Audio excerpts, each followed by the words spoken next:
Well, Qantas is digging in. They have problems coming from every angle. And we've been trying to find out more about Alan Joyce selling a bundle of Qantas shares. He offloaded $17 million worth of Qantas shares in early June. And funnily enough, he sold at just the right time. The share price was high. And at the time, the rest of us didn't know that Qantas was facing an investigation over so-called ghost flights. The ACCC alleges that Qantas falsely advertised 8,000 flights weeks after they had been cancelled. And the timing is crucial because the ACCC started their investigation last year, but it wasn't made public until a few weeks ago. So the question is, did Alan Joyce know about the secret investigation when he sold his shares? Did the Qantas board know that he was dumping millions of dollars worth of shares while this investigation was kept confidential? Now, when we raised these issues yesterday, Qantas told us we were not aware until recently of the seriousness of the ACCC's investigation into allegedly selling tickets on cancelled flights. Now, you'll note they say they didn't know until recently how serious the investigation was. But that doesn't give a full picture. So we've asked Qantas the following questions. When did Qantas first learn of passenger complaints regarding tickets being sold on already cancelled flights? When did Qantas first learn of the ACCC investigation? At the time of Alan Joyce selling his shares, how many complaints was Qantas aware of relating to this issue? Why didn't Qantas issue a public statement when it learned of the investigation?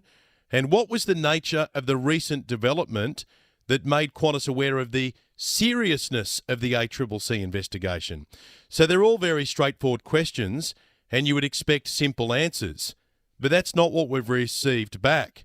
So this is how Qantas has responded to those specific questions. They say, and I quote, Qantas has been through a number of ACCC investigations on a range of topics which have typically resulted in no findings. For that reason, these investigations are usually not disclosed by either Qantas or the ACCC. This is not an unusual process with a regulator, and we always cooperate fully. The first time this issue crystallised into legal action was when it was announced by the ACCC on the 31st of August. So let's get this straight. They won't say when passengers first started complaining. They won't tell us when the consumer watchdog began looking into the ghost flights, and we don't know how big the problem was when Alan Joyce sold his shares. We don't know because the answers from Qantas are lacking details. And if Alan Joyce is called before another parliamentary inquiry, these questions should be asked. When news of the ghost flights investigation became public, the share price fell. If Alan Joyce sold his shares after the investigation was known, he'd be short more than $2 million.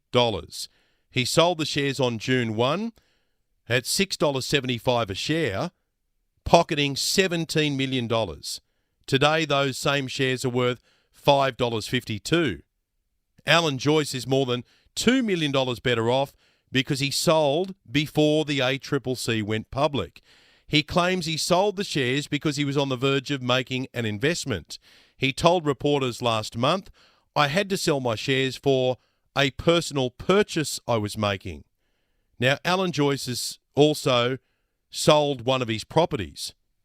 He settled last month on a Mossman mansion. He bought the same property in March last year for $19 million, and real estate experts say he sold for $20 million. Now, I don't know, he might have been buying something, selling something, who knows. But he's hardly strapped for cash. So when he says that he had to sell his shares for a personal purchase, I don't know whether that passes the pub test. This is the same Alan Joyce who was making a fortune as the Qantas CEO. In the past 15 years, he's pocketed $125 million. Did he sell his shares because he desperately needed the money, or was he motivated to do so because he feared the share price was about to tumble? The responses we're getting from Qantas are light on detail and big on spin. We will continue to ask those questions, and I've got a feeling that if and when Alan Joyce appears before a parliamentary committee, the same questions will be asked and he will be compelled to answer. What? Of a cheeky and very clever leprechaun running away into the distance.